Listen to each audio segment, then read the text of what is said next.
Hey guys, it's Jason with Photified, and I thought today I would talk about the tangent wave panel that I use for editing.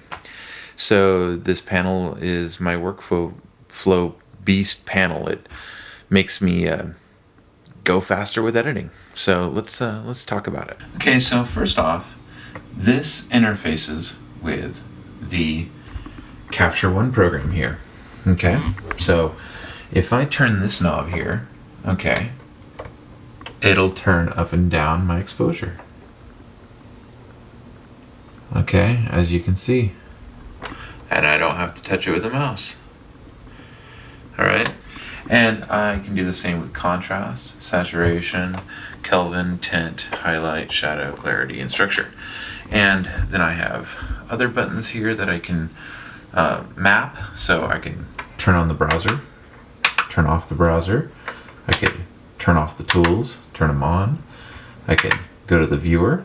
I can turn off the viewer.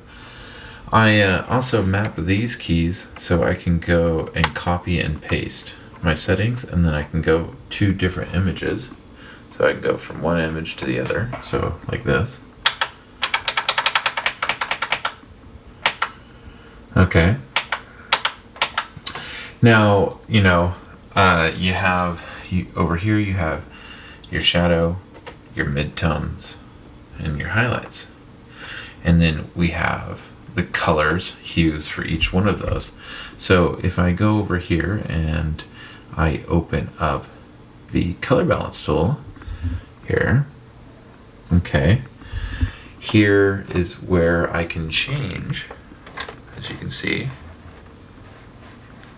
the shadows. Okay, I have my midtones, and then I have my highlights, which might be hard for you guys to see. But then on the balls here, I can change the perspective cast in the midtones, okay, and the shadow and the highlights. So you can basically do color grading right here. Okay, now it does have a program that comes with it called the Mapper, and this is where you can pretty much map anything. So if you click on this, you can map it to pretty much anything you want in Capture One, like literally everything. Okay, so I'm not going to dive too much into that, but it helps out my workflow severely. If you think about how many times you have to touch the mouse to click on something and drag it, there's couple seconds in there that are being wasted in productivity.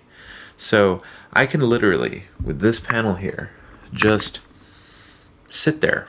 I don't have to grab the mouse, and I can just go through my images and get all the color editing done. Then what I do is I come back and fix any horizon issues or vertical issues or any keystoning stuff that I need to get done.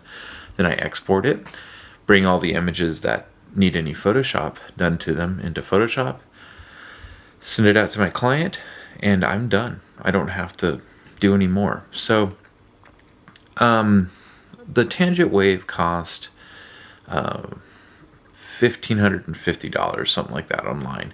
I bought mine on eBay for $800.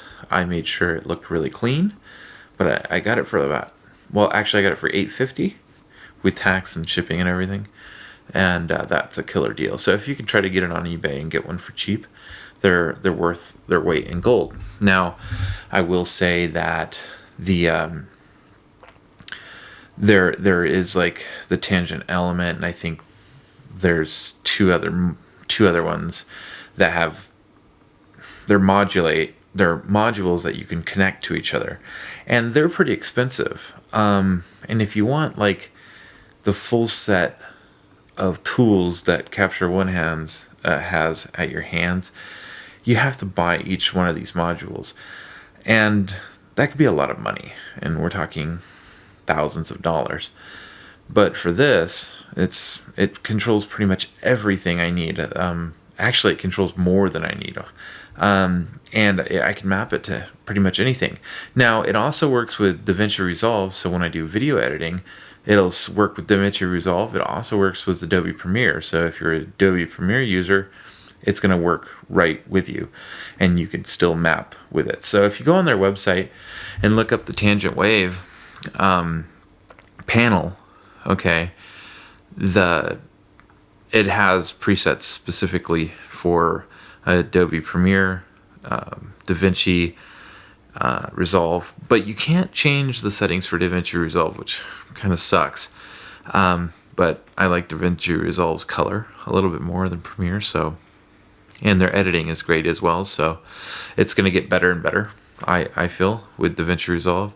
The audio facility is wonderful as well. By the way, I'm using the Asden microphone right now and the Sony A65. Probably when I was pointing at the screen, you probably couldn't hear me that well, but you get the gist. Anyways, this panel is made really well, and for what I got it for, it's killer.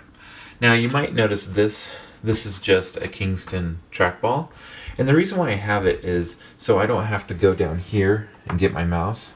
If I need to, I can just go over here and grab it right here, and then also I have my my place for my Photoshop editing for my retouching and stuff, my tablet right there. So it works out really well, so I can just be right here and I don't have to come down here too much. And if I need to, it's only going to be this hand on my keyboard. Okay. So yes, this this thing is amazing. Totally amazing. And you can change how these display as well. So you can change, you know, if you want this to have bars here or not, or show percentage or show a number. So that's really cool. And that can all be changed inside of that application. So anyways, guys, I hope this helped. I'll hopefully be posting more videos, and I'll talk to you guys later. And if you have questions on that or want to know any more things about it, just let me know. It also works with layers. So if you do create a layer in Capture One, you can control just that one layer, and then you select your other layer, and it'll control just that one layer. So you can get really precise. And working with color temperature and Kelvin and tint with this is wonderful, because you could just dial in your white balance perfectly. Anyways, talk to you guys later. Have a good one. See ya.